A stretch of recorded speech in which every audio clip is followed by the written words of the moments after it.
This morning to do the invocation. Charles Fillmore, our co-founder's invocation. It's quite beautiful. So just be fully present to the words because they all have energy. I am now in the presence of pure being, immersed in the Holy Spirit of light, love, and wisdom. I acknowledge thy presence and thy power, O blessed Spirit.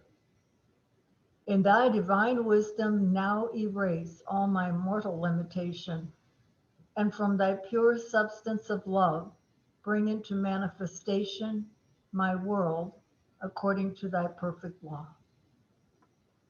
So God, we just give thanks right now to remember that we are in the presence of love and life, that we are in your presence, the presence of light and all that is good.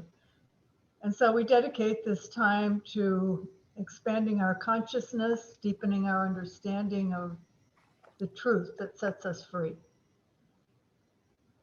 We go into this class then with a sense of enthusiasm, excitement, and expectancy. Thank you, God. Amen. Okie dokie. Well, this is the last of this series.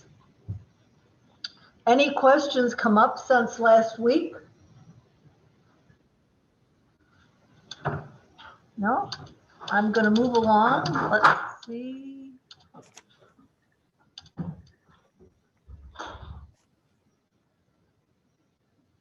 I don't think we did this question, did we?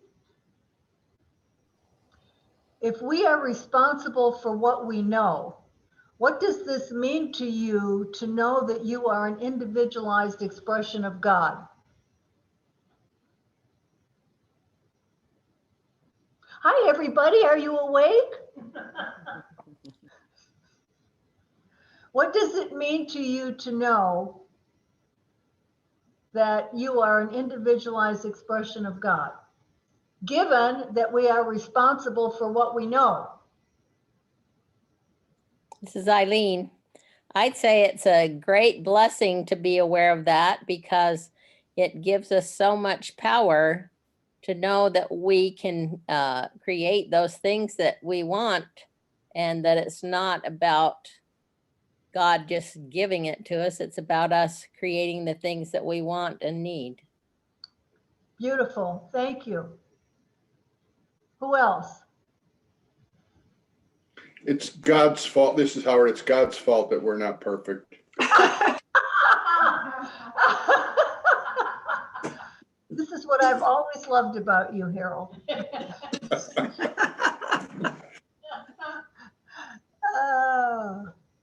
I mean, consider that.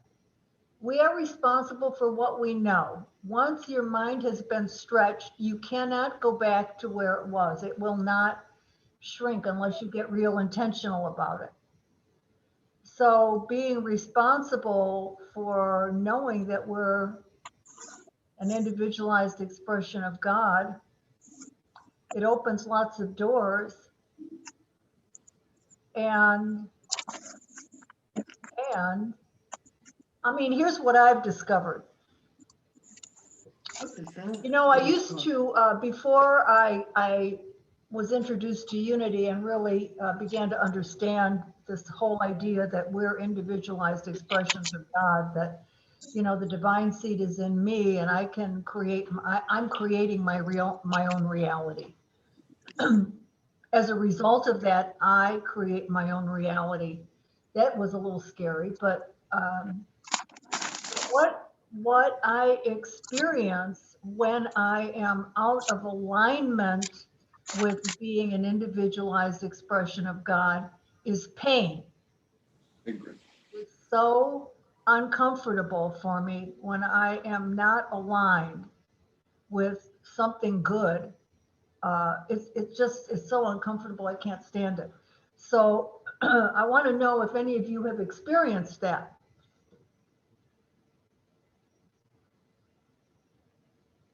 Yeah, some of you have. You're aware of the fact that, gosh, you know what I used to do and not feel pained by it. At least Not that I was aware of, let me put it that way. Or maybe I had a drink over it, I don't know. But you know, once we know the truth, like the third law, number one, remember let's just review the laws right here. Number one, the first law of spiritual dynamics, or the first of our unity basic teachings is, who knows? Number one, One power and one presence. that there's only one power and one presence in the universe, God the good, omnipotent, and I am, by the second spiritual law, I am an individualized expression of that one presence and one power. That's number two. Number three is, who remembers number three, the third spiritual law, or the third basic principle that we teach in unity? We are co-creators of God. Say that again. We are co-creators of God. Yes, we are co-creators with God. Another way of saying it is thoughts held in mind. Complete the sentence. Thoughts held in mind. Reduces after time. Produce Repeat after in their kind. kind. Create in Produce after kind. their kind. Yes, thoughts that we hold in our mind, not just passing thoughts that we let go of and whatnot, but the thoughts that we hold in our mind start making babies. Because, do you get it? We're co-creators. We're co-creators with the substance of God. So we create whatever we want up here. So let's move down to the second point right here. How do you describe your relationship with God?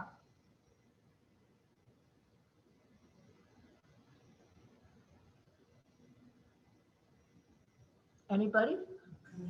This is oh. Go ahead, Eileen. I was going to say that we're co-creators and we're partners in creation. Good, good. I would say it's intimate and personal. Intimate and personal, great. Anybody else? It's Kathy. I'm dependent on God. Did you say dependent? Yes. Great, thank you. What else? Unmute, Howard. Unmute your computer. I'm sorry. I see God kind of as a father figure. Did you have a good relationship with your father?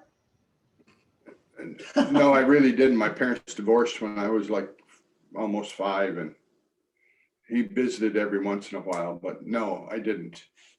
So when you think of God, and when you think of God as Father, what comes up for you? Well, he's present. He cares about me. He's somebody I can talk to. Great, great, great. And unfortunately, Unity is kind of tearing that apart. Every time I say he, I cringe a little bit. I know, I understand. It's true, isn't it? But I mean, that's the English language for you. I believe, I don't speak Hebrew and I don't know Hebrew, but my understanding is Hebrew does not make that distinction, he, she. No gender. And I mean, in Unity, now that you mentioned it, Howard, in Unity, we say that, or at least this is the way I say what Unity teaches, that God is the creative principle of masculinity and femininity. God is the creative principle of it.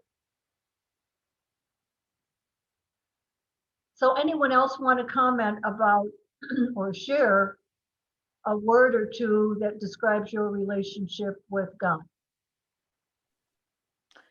Changeable. Say that again, Sandy. Changeable. Oh, changeable. Can you Sometimes say more? sometimes a support system. Sometimes I just feel this oneness. And sometimes I'm really at odds and not understanding and, you know. Yeah. What do you do when that happens? Well, sometimes I ignore it. And sometimes I go in and meditate.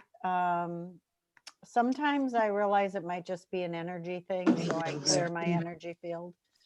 So I have Great. all different, it depends on how that is manifesting itself. So whether it be an angry or uneasiness or misunderstanding, like not understanding how things can happen or something, then sometimes I just ponder. Okay, great, great. Anybody else? Okay, then let's go to the next one down here, the next item. Judy has a comment. She just doesn't get was your waving my attention hand. very well. I Say was that gonna- again. I was going to say growing. Growing? Oh, good, Jude, good. I like that. Me too. Okay, consider the relationship as it relates to Jesus saying, I am the way, the truth, and the life.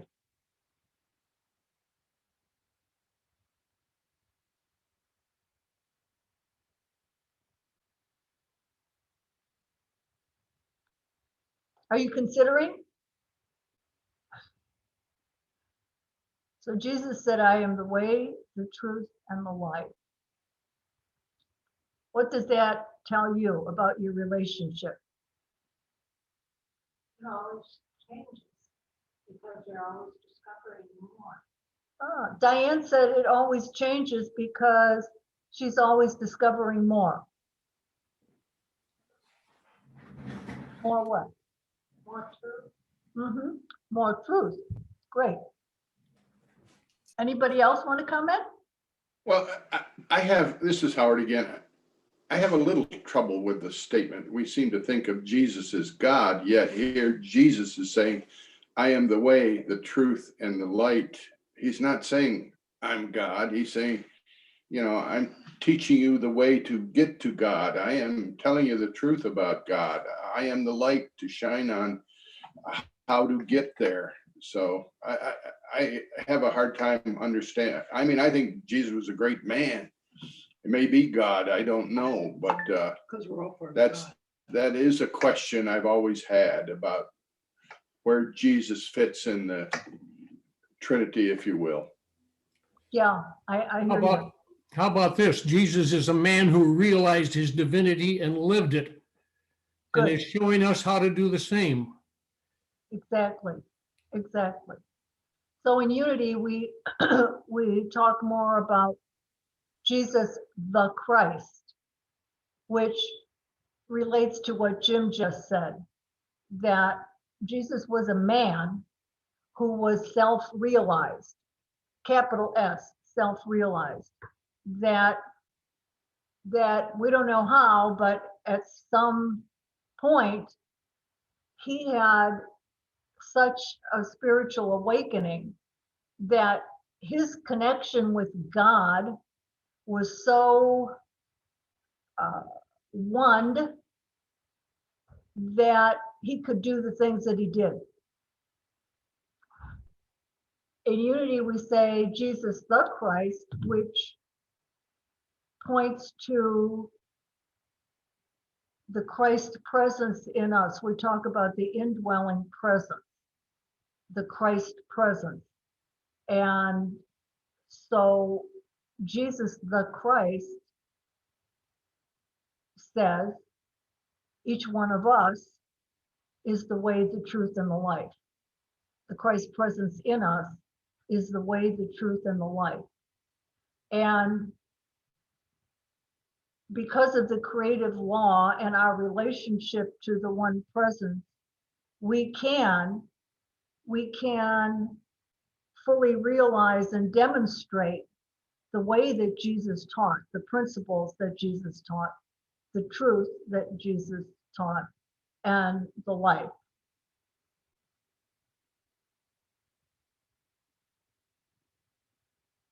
We can. Any comments? We have Can you think of any examples of human beings that demonstrated self-realization, or the realization that they were the way, the truth, and the life? Mother Teresa. Mother Teresa, for one. Yeah. Saint You know, Francis, pardon? Saint what's it? Francis of Assisi. Okay. Francis of Assisi, yeah. I mean, if you believe the Catholic Church qualifications or Christian Church qualifications for sainthood, it's that a miracle, a miracle, or one miracle or more, maybe three now, have been demonstrated in your life.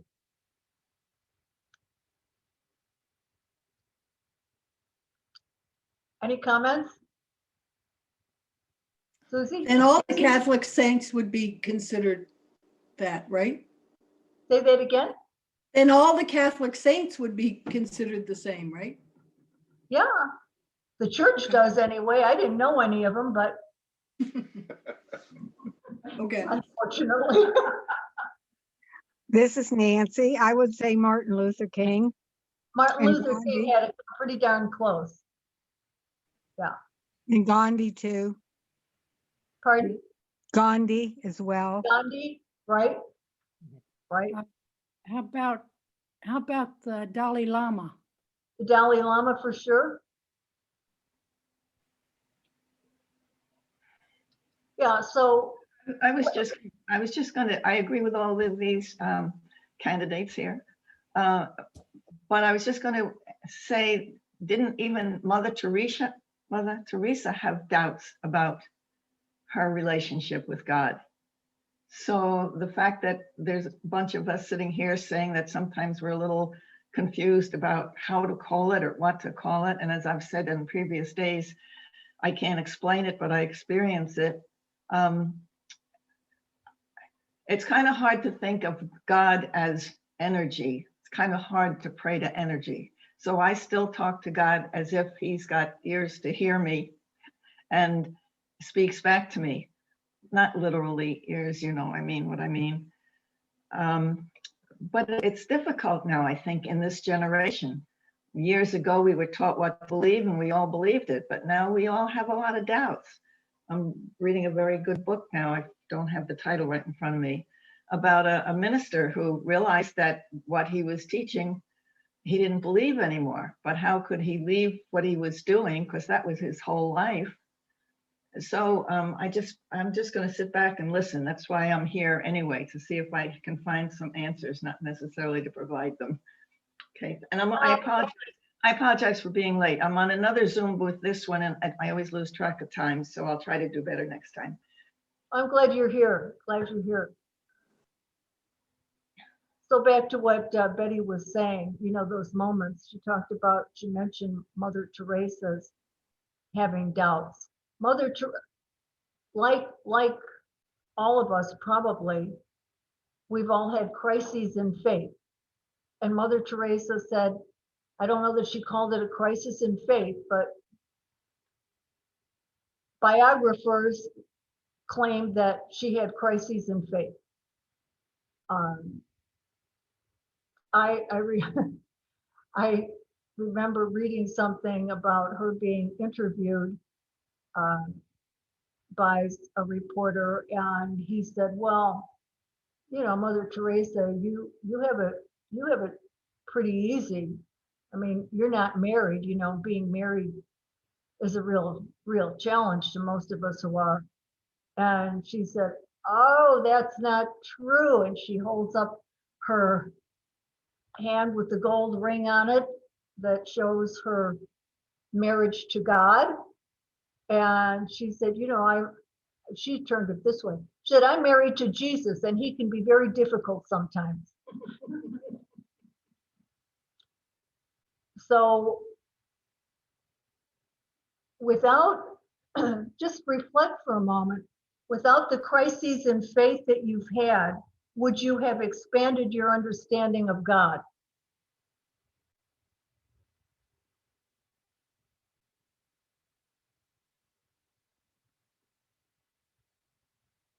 No. Linda says no. You want to expand on that, Linda? Well, there wouldn't have been any reason to, but there's no impetus to think differently. Yeah, Linda was saying without a crisis in faith, there would have been no impetus to think differently, to go searching for something bigger. And that's a whole process, isn't it?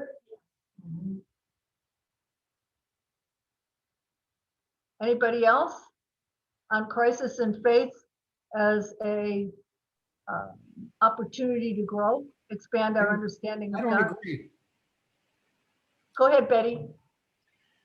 I don't think I've ever had a crisis in faith. I know that God has always been there, and it's just what to call him and how to envision it. But by going through all that, it made me open my eyes to the fact that while some Christian churches say that the only way to God is through Jesus, some Catholics say the only way to God is through being Catholic. There are no doors there. It's all open to us, and this power, this universal spirit, whatever we want to call it, is available to all of us and through all of us. Thank you. So let me just let me see. Can I make this, Howard, can I make a comment? Please. I believe, if I'm right, Jesus had a crisis in faith. When he was on the cross, he said, "My God, why hast thou forsaken me?"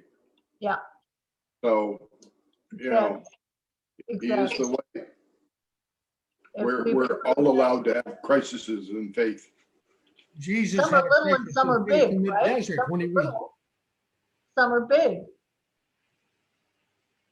Sometimes we say, "Where is God? Where are you, God, when I need you?" Or why are you why are you letting me down? We put it on God. I want to go back because of what Betty said to what we say in unity. Three of the paradoxes about God. God is the great mystery. We only know what we can perceive or what we've reflected upon and concluded. We say that God is everywhere present, transcendent, and God is immanent within us. It's the creative force of life. It is the creative energy of love. We say God is. And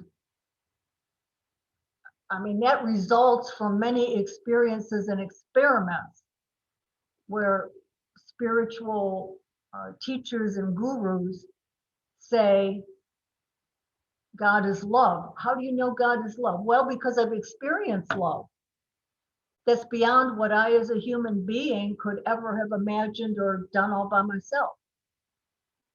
Well, how do you know God is life? Well, because I look around me and I see everything, and my sores have healed, my scratches are gone, my cold went away.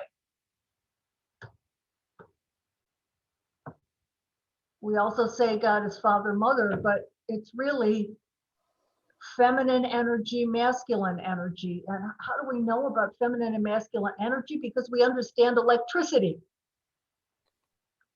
If you want an electric current, you take a plug and you plug it into an outlet. How do we make babies? We plug something into something else. Father, Mother, feminine and masculine, the receptive and the, what's the other word? Receptive, I suppose I could say assertive. We say the feminine aspect is love. The masculine aspect tends to be wisdom. We got to marry the two of them because we're all supposed to be wise and loving, and can be. And then finally, personal, impersonal. You ladies and gentlemen have spoken to that this morning. You know, God feels very personal, like a friend, intimate. Someone said intimate. Someone I can talk to, Howard said, and impersonal.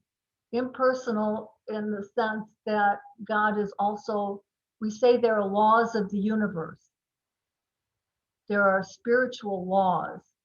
And the one we talk about as a basic teaching is what you think about, you bring about. Our minds are creative. They're always creating because that's what God is. And God is in us.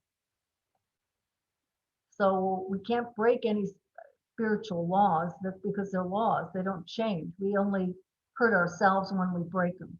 So you know what it feels like to break the law of love, right? Hello.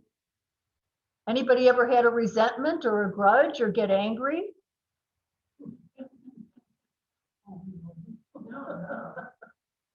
Break the law of love and, you know, God, I mean, it doesn't hurt God because God is the energy of love, but it hurts us. It hurts the presence of God in us, presence of love in us. I'm gonna go back and see. Oh, I didn't do questions of consciousness, did I? Hang on. I went way too far, way too far. Whoops. We talked about that. We went through all the distinctions. Okay, let me go forward then. Sandy, what were you going to say? Oh, I was just back to the crises and seeing God in that. I guess for me, I see it in the small things every day. I learn and see God more in the small things that people do every day. It's kind of like when you have an aha moment, it's really cool at the time, but you lose that faster than or sometimes even the lesson of it faster than day-to-day little reminders. And so for me, it's more trying to see those things every day. But when I do, seeing someone help another person, seeing kindnesses along the way, seeing things that people, a smile on the street, just things like that, I will bring myself to say, well, there's God. And for me, it's those small things every day, not the grow. And that's how I grow. You know, seeing other people shine their light helps me, remind me to shine mine and how I do that. So I guess that's how I grow in understanding God and seeing God. Good, great. And hopefully we all grow that way by reflecting on the good that we see, the beauty that we see, the small gestures of love, for example, is what Sandy was talking about a lot. So think for a moment now, given what you said, Sandy, what Sandy said for all of us, what I think of that as resonance. Can you see that, Sandy? There's a resonant energy. There's a resonance that you experience when you see that kind of thing. What does that tell you?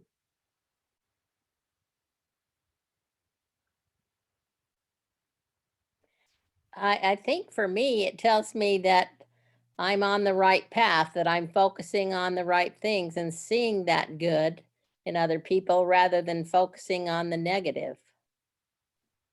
Can you see in someone else what is not already in you? Y'all. No, you can't. Can you see in somebody else what is not already in you? No. Well, that's what I read a lot. And that's what a lot of people have told me, a lot of teachers and wise people and books. But I haven't reconciled it for myself. Well, say more about that, Sandy. Where's the... I just don't know that that's true. For me, I just don't know that that's true. I don't know. I mean, I've been told that. I've read that. I understand the thought process of it.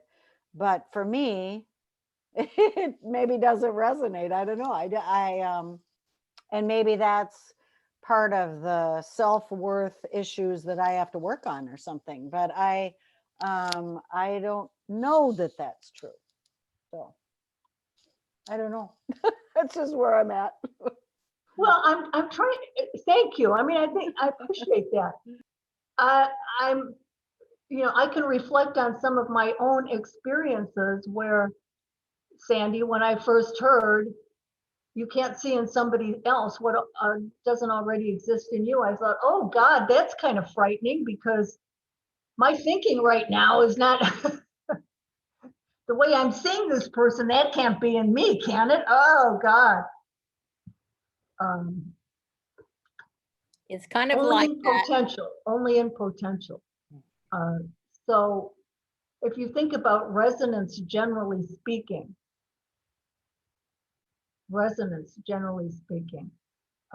just contemplate that and see what happens.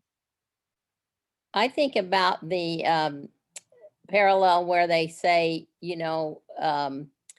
people mirror what you are. And so if I see good in other people, hopefully that's mirroring back to me what my thoughts are. If I see bad all of the time, that'd be mirroring my own thoughts that I'm holding in me, that I'm not seeing past those things and seeing the good. Something unresolved. Right. Could be. Okay, let me check in with Betty. Betty? Where are you, Betty? Did you leave us? No, I'm here, but I don't have my hand up. I didn't. Yes, I wasn't waiting to speak. Oh, okay, all right. Nothing to say at this moment. Well, and I kind of agree with Sandy. I don't always understand what that meant, unless it means that, well, I don't know. At looking at one of our past political figures, I didn't like what he was doing, but I thought of his upbringing and I could kind of see why he was the person. So my feelings towards him were softer than some of my friends who were just freaking out and could only see evil. So maybe that's true, that the fact that I can see both means that I can feel both, but it gets listen, we've got enough complications just trying to figure out God without without figuring out all these other relationships. Thank you for the opportunity anyway. Well, and I don't know, I mean, as I think about figuring out God, that sounds like way too much for me, but what does feel peaceful to me is to watch for God, is to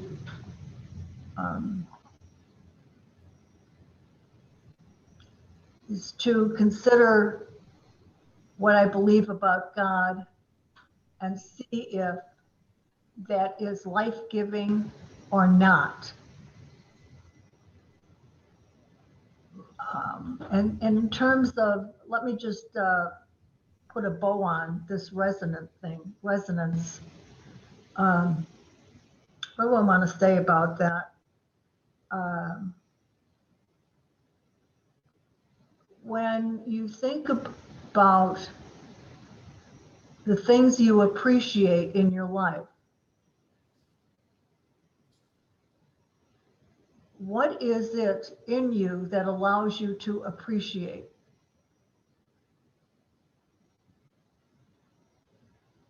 You don't have to tell me, I'm just inviting you into a reflection. And for me, it's in the paradigm or the framework of resonance. Sig? Yes, we don't usually admire or consider the negative in our life as being something we admire. It's usually what's positive in our life or around us. Right, right. And who was talking? Oh, it was Betty who was talking about, for me, what came up for me with Betty talking, sharing what she was sharing about, how lots of her friends were judging the former president in very harsh terms. And here's what you did, Betty, that comes to me, and that is you reconciled it. And the reconciliation has no bearing on how Mr. Trump lives his life, but it definitely has a bearing on what your energy is like. Can you see that?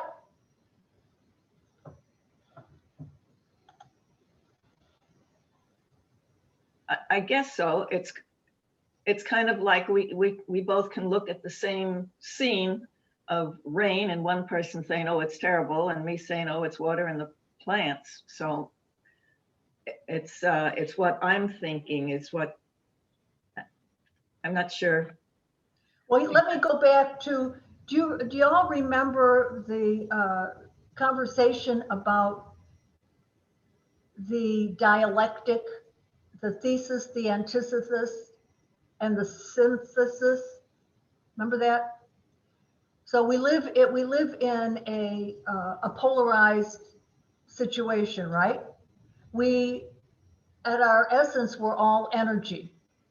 But when energy devolves, it becomes matter. Energy becomes matter. And if you think about the creative process, remember in Genesis, it's God said, and then there was. God said, let there be plants and animals and fish in the sea and birds in the air, and there was. That's the creative process. You and I create in the same way. We, out of the infinite substance of God that is all possibility, we as individualized expressions get an idea.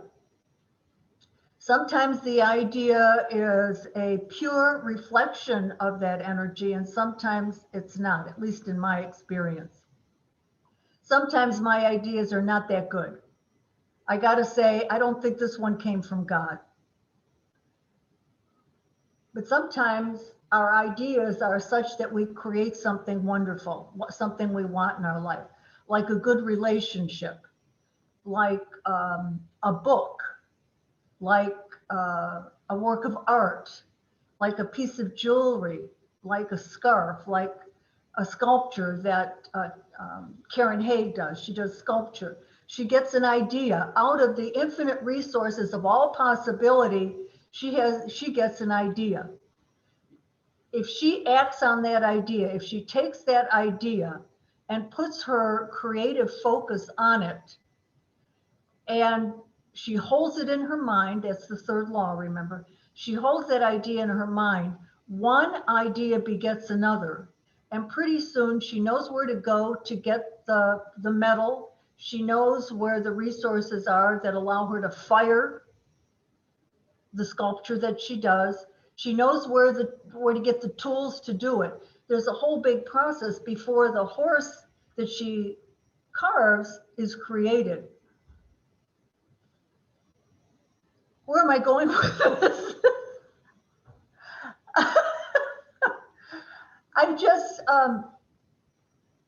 I'm inviting you all into the creative process for one thing. We create because, as Eileen said, because we are co-creators with God. We are co-creators with the infinite energy of all possibility. We are co-creators. And if you think about how you've created anything in your life, you have been co-creating with the infinite resource that we say God is.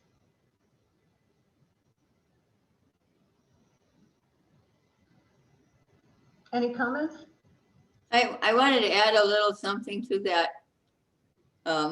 There was a time that I was working on something and I came up against a problem that I could not solve. I found it very, very frustrating. And I was moving into a different zone where I was meditating completely separate from that. And kind of like ball of fire out of the blue came the answer to my sculpting problem. It was like, whoa. That's all I wanted to share. And it was the answer. It was perfect. It was beautiful. And it didn't seem like it was really mine. It was given to me. Yes. To me. And what do you tell yourself about where it came from? Oh, obviously to me, it came from the energy I call God. Great. Okay. Okay. Okay. Any other comments before I go on? I promised I'd talk about functions of consciousness. So in Unity, we talk about this, functions of consciousness. And our consciousness, you know, we're all consciousness. When the body goes away, what's left? What's left? What do you think is left when your body says adios? Huh? Energy. Energy? Diane says energy. Who else? What do you think is left when your body goes away? Spirit. That's what I would call my soul or spirit. Right. So soul or spirit. Yeah. The energy of, yeah. And yet while we're here, getting back to so taking that soul spirit, now we're matter, now we're a being with intelligence. We have a consciousness. And the consciousness is invisible, but it's always informing us. True? Is your consciousness always informing you? Even in your sleep, right? Mm-hmm. So consciousness has functions. Karen named the function we call intuition. She was looking for a solution to a problem. Her own, what she knows wasn't getting it for her. And so she let it go. She went into meditation, and somewhere in the gap between a thought and the solution, Spirit spoke. Spirit in her, that is a co-creator with the Spirit that's everywhere present, spoke, and she got the solution. All she did, she didn't have to crunch numbers or go to the library. She had to sit in meditation and get quiet. And in that quiet, the solution was revealed. So in Unity, we say, God speaks to us through everything that happens in our life, and divine guidance comes through a function of consciousness called our intuition. No? Sig, are you saying no?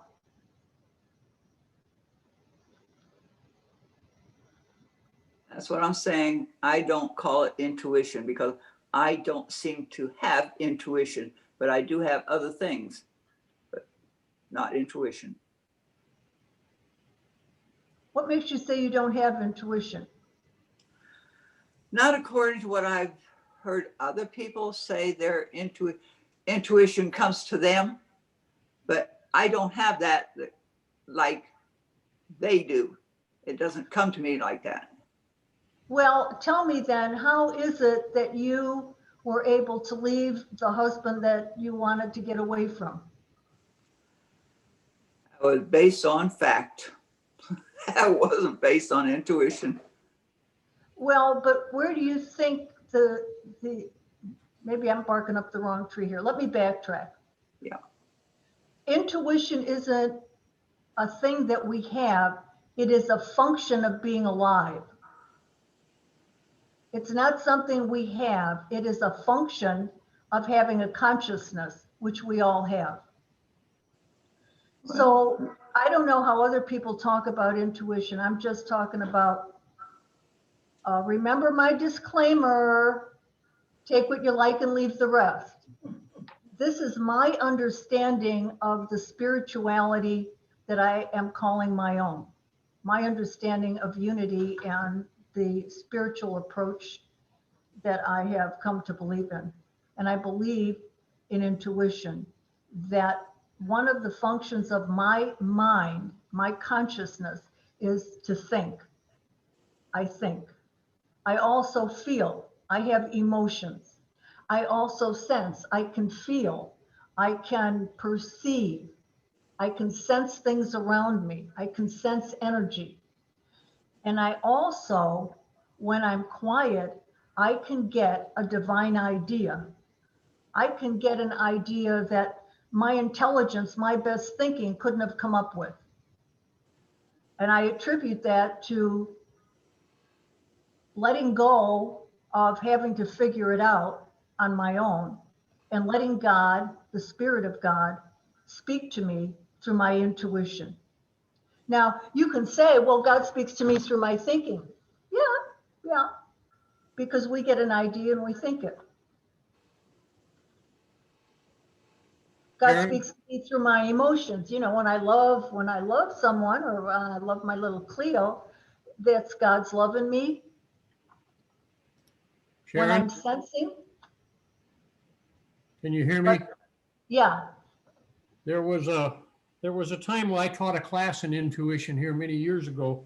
And in my business experience, I ran into a man once who was a rather prominent businessman for a big company. And he ran into a business problem that he could not solve. And he worked on it and worked on it. He formed committees. He called his colleagues. He called people in the industry. He did everything. And one day he was on the elevator on the way to work, and there was a man in the elevator reading a newspaper. And he thought, what a strange place to read a newspaper, on an elevator. When he noticed on the back page of that newspaper the answer to his problem. what do you make of that, Jim? There's so many ways that our consciousness can pick up what we need to know when we need to know it. And I say the function of consciousness is strictly to inform. That's all our consciousness does. It informs. And it has here, you've outlined 4 different ways of doing that. That's correct. Well said, well said. Our consciousness informs, and it informs us through these 4 functions. Betty? Yes, I definitely believe in intuition. And I think it has to start with, as one of the folks was saying before, when you meditate, you get your mind out of the worry whirlwind. And that's what is necessary, I think, in order for intuition really to take place. Because if you're constantly focusing on something that you have a problem of, or you're trying to solve the problem, your static is so great that the message doesn't get through. But I think there's times when you've learned how to keep a calm sense in your life, where intuition comes even unbidden. How many of you have done something and said, now, why did I do that? I knew I shouldn't do that. And you have the feeling when you're doing it that you shouldn't be doing it. And that's one form, I think, of getting a message that you're not recognizing exactly where it's coming from, but you know you're doing something that's going to mess up. Or when the phone rings and you know who's going to be on the other side of that phone. That's happened to me. I'm sure it's happened to some of you. Or something happens that you have that knowing feeling. And that's when we keep that channel open so that we can get the answers that we want. Like even with that newspaper, that guy was open at that time to see that that was the answer to his problem. Other people would just see somebody reading a newspaper. Right. Thank you. You have to be open to it, is what I'm saying. Thank you. Anybody else on the functions? Yes. If this is a new idea to you, I'm sure all the words are not new, but if the idea of functions of consciousness, and I think Jim pointed to it very well by saying it's all about informing and creating.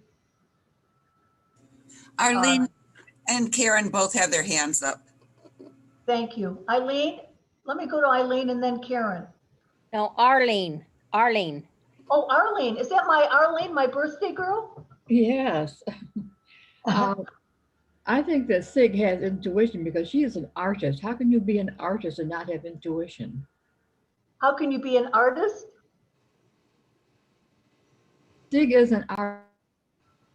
Say it again, Arlene. Sig is an artist, and I believe that you have to have intuition in order to have that capacity to be an artist. Yeah, yeah, yeah. Oh, maybe I'm calling it the wrong thing. I don't know. Say that again, Sig. I said maybe I'm calling it the wrong thing. I don't know. Well, not the wrong thing. Just reflect a little bit on some of the hunches. Have you ever gotten a hunch? Do this, Maybe. do that. Huh?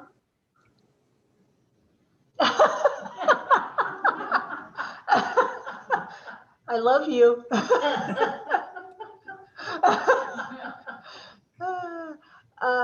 Okay, let me go to Karen. Okay, so Karen, what were you going to say?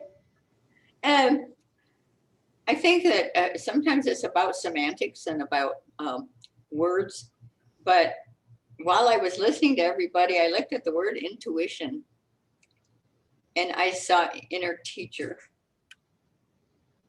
Inner teacher. Yeah, good. And also, for me, I've been lately using the word knowing instead of intuition, my inner knowing. Uh-huh. That's a good way to put it. And that's all I know. Thank you. Anybody else on the functions of consciousness? Judy, Who is that? Judy. Right. About being creative, it seems to me that in my knowing of other people's creative processes, their physical creative processes like drawings and sculpture, that sort of thing, I think it's been my experience that I tend to be more right brain. I can do things, but don't ask me to explain why or how. And that's been one of my challenges, even in this class, to speak what I think in my head, to have it come out my mouth or saying in a way that I think I need to do. It's difficult for me. And it might be the same for Sig.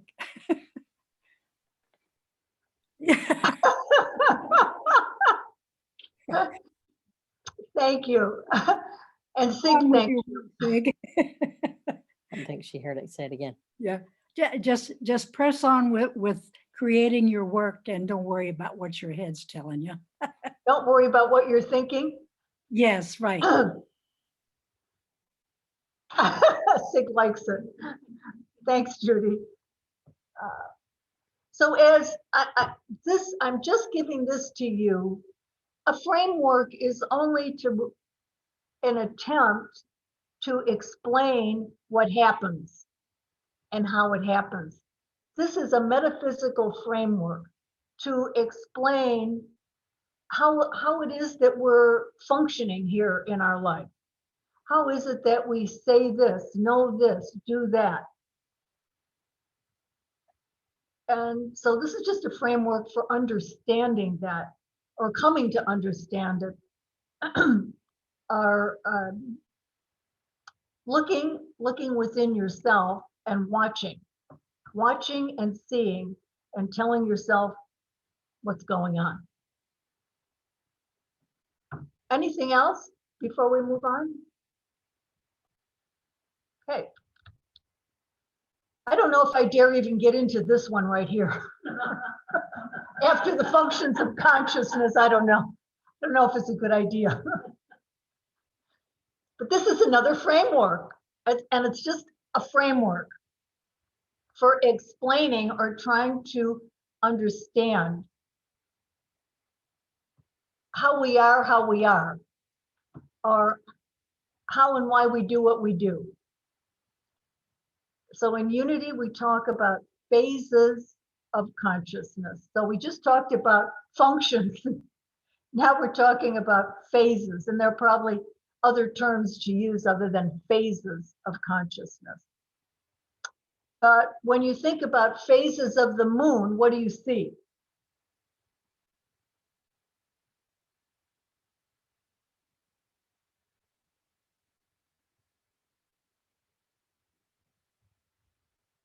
You see different phases of the moon. The moon is in many different phases, depending on when you look at it.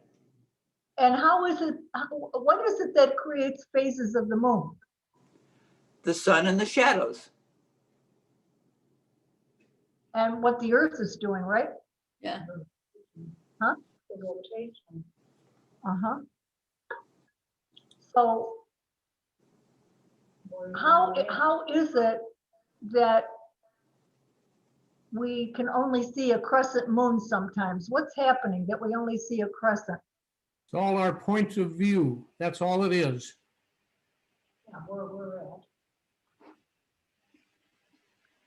It is where we stand that we can perceive a crescent. Does it mean because we only see a crescent moon that there isn't the rest of the moon there? No, it's where we're at. Can you see how that The parallel? Pardon? the rest of the moon is in shadow. Say it again? The rest of the moon is in shadow, but Yes. it's still there. Yes. And I'm going to ask you to let that be a parallel with phases of consciousness. The superconscious is always there. The consciousness is what we perceive and are aware of at any given moment. And the subconscious is the rest of the moon that's in the shadows. We can't see it. Our subconscious mind. There's stuff in our subconscious mind, we only see it by how we be.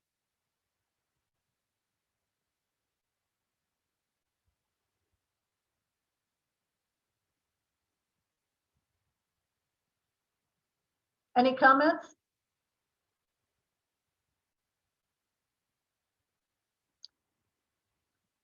Are you all with me? Are you all still on the ship? Oh, yeah. We'll probably never see some of the subconscious. Probably never will. We don't know, right? Probably don't have to. I mean, I'm on the poop deck.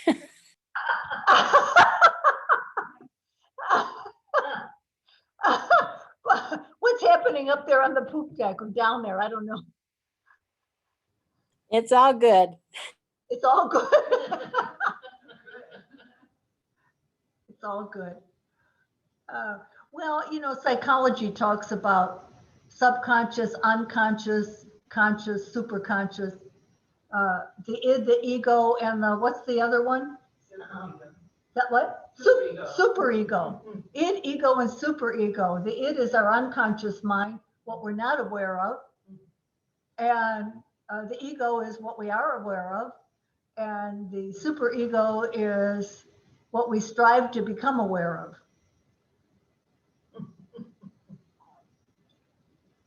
Kind of similar. What else do you have to say? Oh, I see my baby. What else? Come on, you all talk to me.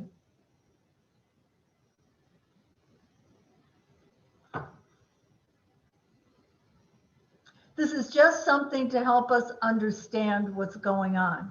Have you ever have you ever had a thought in your mind that came to you and you go, where in the heck? I didn't ask for that. And I don't want it either. Have you ever had one of those thoughts? Okay, tell me the truth. Have you ever judged someone harshly? Or am I the only one? Yes. Oh, yeah. Have you ever made someone wrong or blamed someone for a problem? Have you ever just had a thought and you go, oh my gosh, where in the world did that come from? It came from the subconscious mind. It just, stuff comes into our mind that we haven't asked to come into our mind. And I mean, this is us trying to understand this consciousness that we have, this life that we have. And so thoughts come from the subconscious, out of what's invisible we haven't seen. But it comes into our conscious mind, and we become, when it comes into our conscious mind, now we're aware of it. And now there's that creative moment. Do I keep it or do I let it go? That's the work of the conscious mind. Keep it or let it go. And the superconscious is divine ideas. That's what we say in Unity. The superconscious is that realm of divine ideas, good ideas, divine ideas, God ideas, love ideas, life ideas.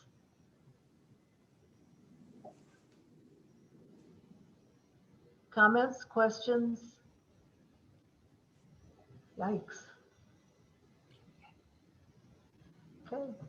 I was going to say something about the subconscious, if that's okay. Yeah. Like you said, where did that thought come from? I remember years ago, probably in the 1950s, they got in trouble because people, like in the theater, they would flash something, you wouldn't even see it. It would be a soda, popcorn. The next thing you know, you're hungry. Well, how did I get hungry? I just ate. Well, it was a subliminal suggestion. But it's like you said, you can plant a thought. In other words, I guess is what I'm saying, without even knowing, or something could trigger you and you wouldn't know. Well, why did I think that? Why did I do that? So I guess, it's kind of like that. Sometimes we jump to conclusions, as they say. Thank you, Albert. Thank you. Yeah, the other thing about the subconscious, and Alpha was pointing to it, is that we can plant seeds there. So it's been said, at least this is something I've heard about the subconscious, that it is a photographic plate. And we, from our conscious mind, can plant seeds that we want to have growing there. Aren't you planting seeds now? Pardon? Aren't you planting seeds now? Who is that? Is that you, Sid? Yes. Wait, say it one more time. I didn't get it. Are you not planting seeds right now? Oh, am I planting seeds right now? I might be. Yes. But you can be intentional about it too. Yes, but affirmations are like intentional planting. Affirmations are intentional planting because it's all energy. The subconscious is energy. And I mean, I've also heard it said that we can plant an intention or a heart's desire in the subconscious mind and continue to feed it. And the subconscious mind has a mind of its own, and it will go out and find, or it will lead us to the fulfillment of that intention.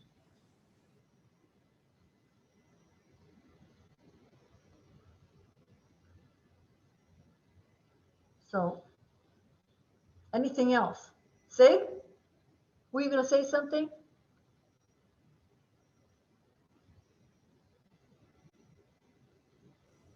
can you hear me now?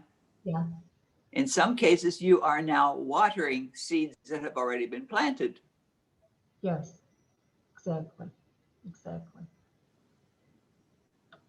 Anything else before I move on from phases of consciousness? Okay.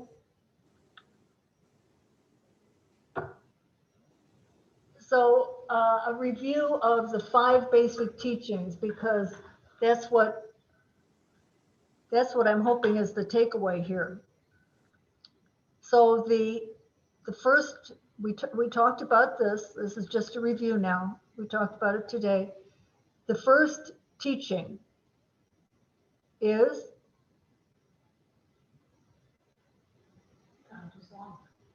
God is all. Diane says God is all. God is the one presence and the one power. And that power is all good and all powerful. We talk about the 3 omnis: omniscient, omnipotent, and what's the third one? Omnipotent? Omnipresent. Huh? Omnipresent. Omnipresent. Yeah. All knowing, all powerful, and everywhere present. A power for good. And of course, we get to say our mind tells us what's good and what isn't. But you know what I always go back to, if I'm somewhere in the arena called love,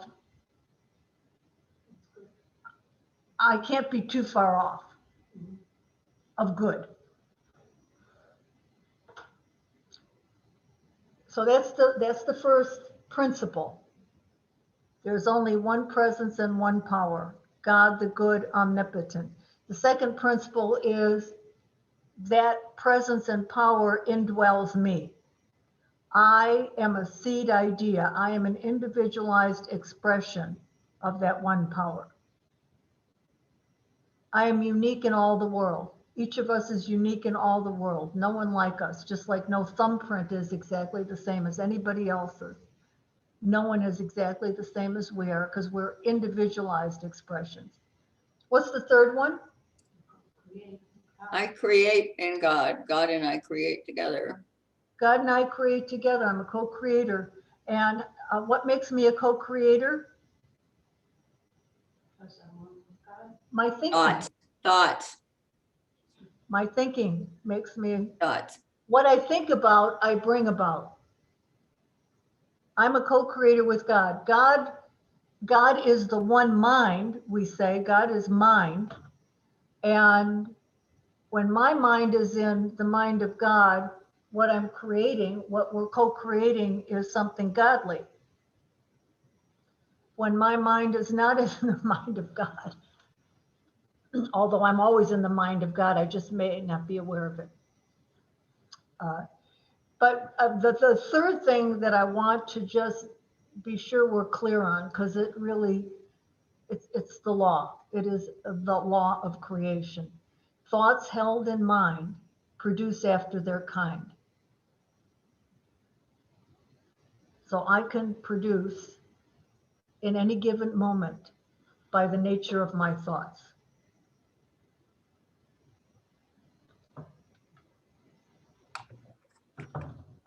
Let's see, let me go back. The fourth one, remember the fourth principle? I call it, that principle contains the tools of transformation.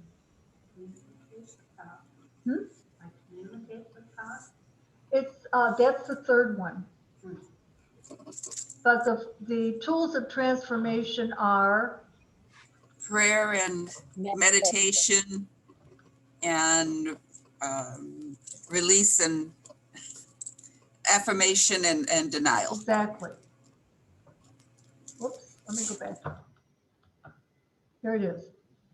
The tools of transformation are no saying power, because that's one of our 12, renunciation.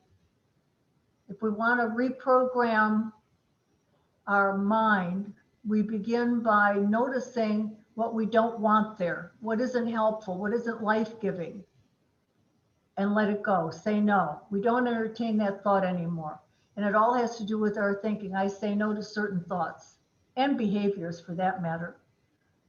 All of us who are teachers know that you can change your thinking by changing your behavior, or you can change your behavior by changing your thinking. Either way works. So denial is a tool and affirmation is a tool. It's our faith. We say yes to what we want to attract, build, and engage with. So those are the four tools of transformation: denial and affirmation, or no and yes, and prayer and meditation. If we want to transform our consciousness, if we want to, if I think to myself, if I want to up level my life, I might want to up level my working with these tools. I might want to extend my meditation time or increase it. I might want to have more prayer in my life. I want to pay more attention to praying my day.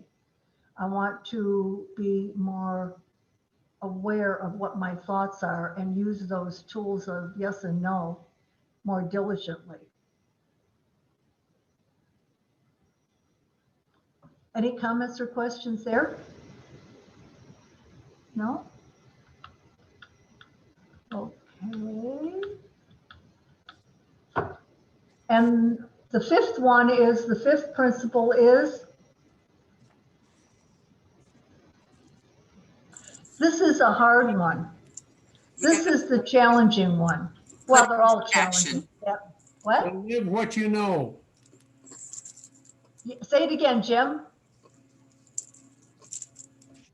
To live what you have learned and what you know of these principles. Yes. A bell is not a bell until you ring it. A song is not a song until you sing it.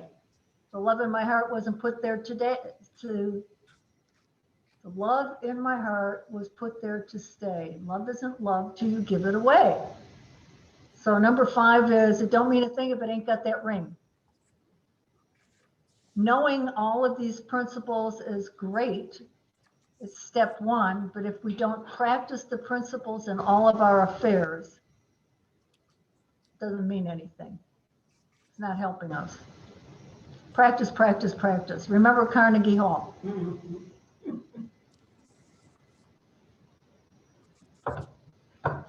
Okay, one more thing about membership, although, is anybody out there considering becoming a member? Okay, great, great. Eileen and Howard, yay. This is music to my ears. This is Nancy. I was considering it and was very, very much dedicated to it until the virus came along, and now I don't feel comfortable being in church to participate in the ceremony. I hear you. I hear you. There will be another opportunity, Nancy. Thank you. And it would be great for all of you to be there. You don't have to be, because we do, I'm going to do the ceremony on February 7th. And Eileen and Harold, did my crack admin give you an application, Howard? Yes, yes, yes. Okay. I've got Diane's. I remind you that a funeral dirge is also music to your ears. What is music? Funeral dirge. You said that this was music to your ears. I just wanted you to know that there are many kinds of music, and maybe I'm a funeral dirge to the Unity Church. You never know. No. Howard, you are the best symphony I've ever heard. I've been waiting to hear this symphony for over a year. God bless you. Only Howard, only Howard. Sharon, I didn't ask for my application yet. I think, Kath, can you send one to Eileen? Can you be here on the 7th, Eileen? Great, great. And Diane, you can be here on the 7th? Okay. And Howard, can you be here on the 7th at church? I'll introduce you all to the congregation. Yes, I can. Yes, yes. Okay, great. Well, what it means to be a member, I talked about it last week. I'll just say a couple more words about it, and that is, it's really a yes to growing spiritually. I can't explain it, but what I know is when you join something, your consciousness expands. You expand, your world gets bigger, and I just know that's true. The benefits are you get to vote at our annual meeting, which is coming up on the 21st of February on the new board members, and you get to vote as a member on any property issues that come up. You get to vote on any bylaws changes, and there will be some bylaws changes at the annual meeting that we'll be talking about. So the benefits are that, and then another benefit is you have a chaplain, your own chaplain, that will call you every month to pray with you. And another benefit is, you are now an integral part of the community.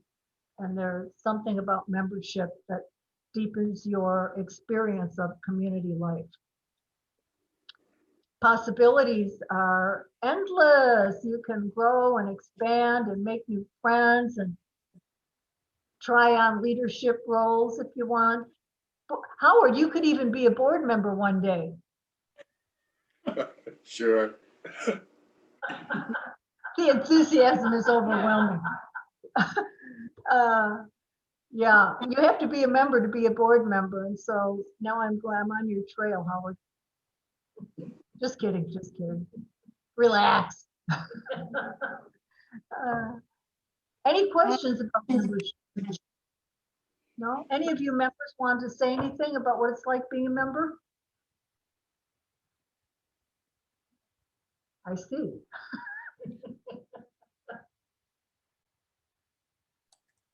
I can say that it brought,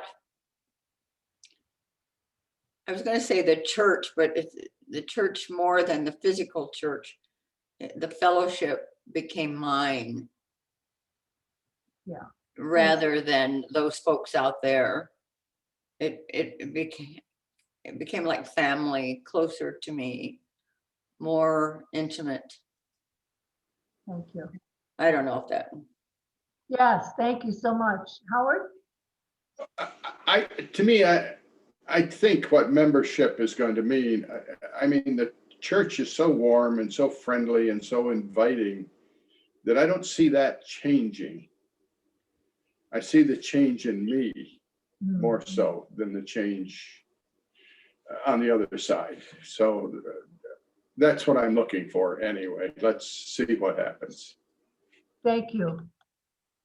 Is Sandy still with us? Sandy, how did you like that resonance?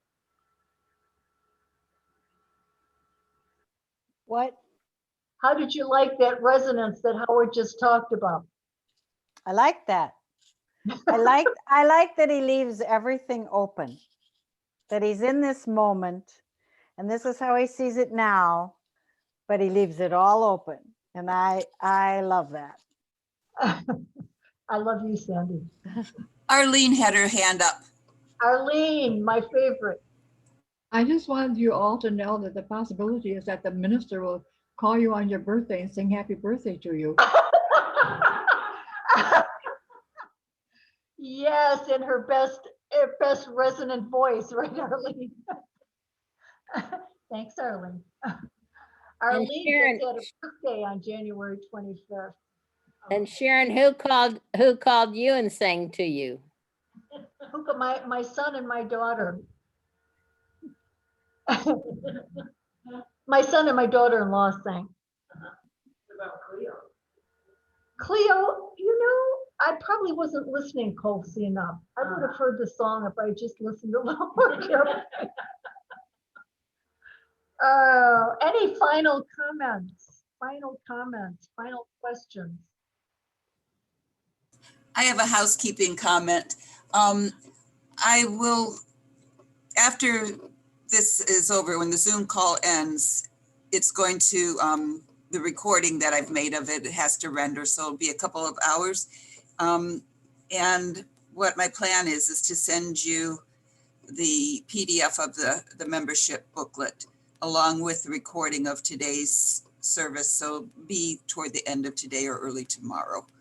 Because the sound engineer is going to be here in a moment and I'm going to go spend a couple of hours in the sanctuary working on that sound. Yeah. Need that. Amen. Did you all get, well, Kathy's going to send out an email. She did a great work yesterday so that this past Sunday, where you couldn't hear if you weren't in the church, in the sanctuary, there was something technical went awry between the handshake of the visual and the audio. So people weren't able to hear. So Kathy is going to send out or make available online the service with the audio. So fortunately, we recorded the service and Kathy worked on syncing it up with the visual. So yeah, we sent out Kathy's, I don't know if she's done it yet today, but she's going to send out an email to that effect because we got lots of texts and questions about, well, I can't hear anything. So we have someone coming in today actually who says he can fix that for us. So hopefully by Sunday and going forward, that will not be an issue. Yeah. Okay, are we ready to pray out? All right. Let's close your eyes and take a deep breath.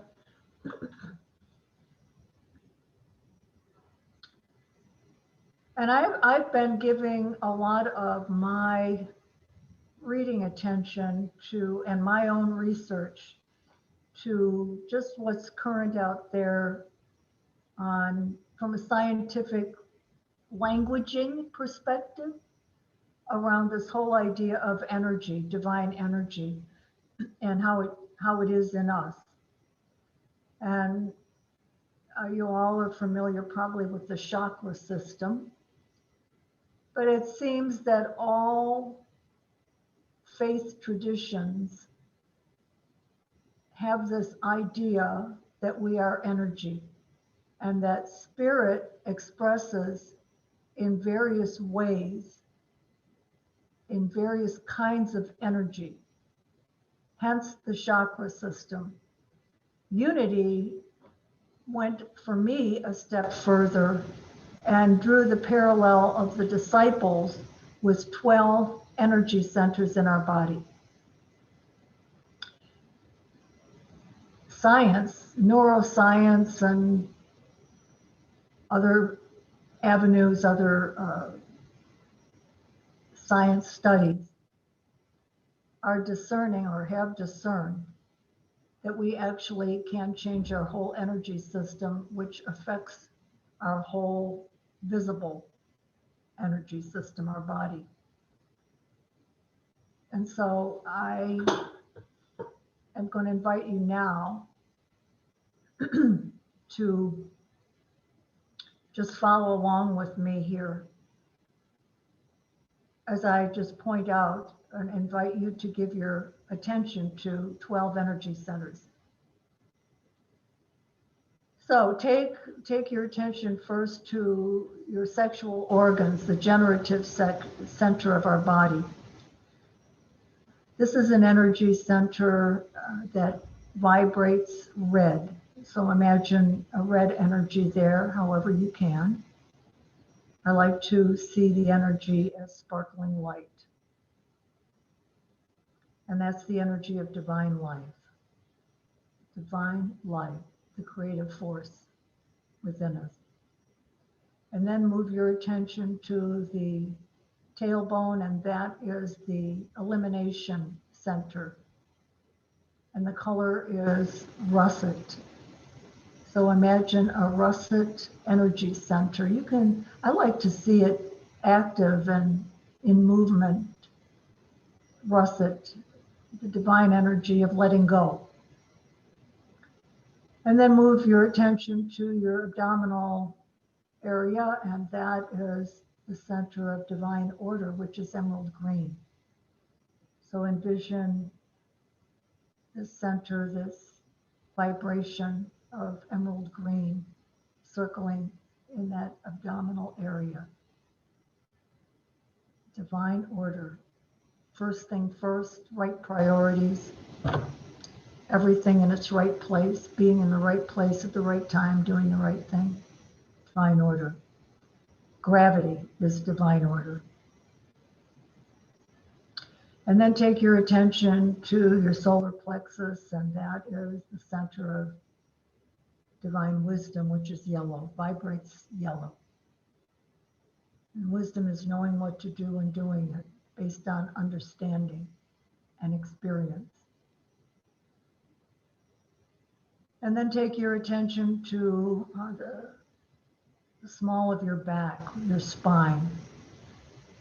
And that is the center, the small of your back, of divine strength, which is light green. And I always think of divine strength as my spiritual backbone. So I envision this light green going up my backbone. And then take your energy to your heart, and that's the love center, and it vibrates pink. Pink. The life force. What gives life is love. And then take your energy to your throat, and that is the center of power. Power transforms energy from one phase of expression to another, from idea to voice, speaking. And that's purple. Divine power is purple. And then take your attention to the nape of your neck, and that is the center of divine zeal, which is orange. Zeal is forward movement, the energy to get unstuck or to move forward in your life. And next, take your attention to right above the nape of your neck, in the center of your head, the lower part of your head, and that is the center of divine faith, which is royal blue, and that vibrates royal blue. It is right at the pituitary gland, which is the master gland. Just like faith is the master creator. And then take your attention right above faith to divine imagination, which is light blue. And that's right at the pineal gland. The pineal gland is informed by the hypothalamus, and it's a very creative center. Feeds our whole system. And next, take your attention to right behind your forehead, center of your head, but behind your forehead. And there's the center of divine understanding, which is golden. Understands the truth in the midst of all circumstances. You can see through to the truth in a reconciling kind of way. And next to it is divine will, which is silver. And that is the center where we surrender our will and ask for God's will. The function of our will is to seek divine will. So take a deep breath and notice your energy.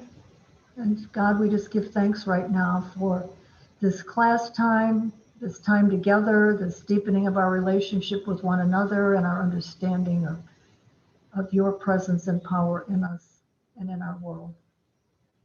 And so we go into our day with a sense of enthusiasm, excitement, and expectancy. We say, thank you, God, and amen.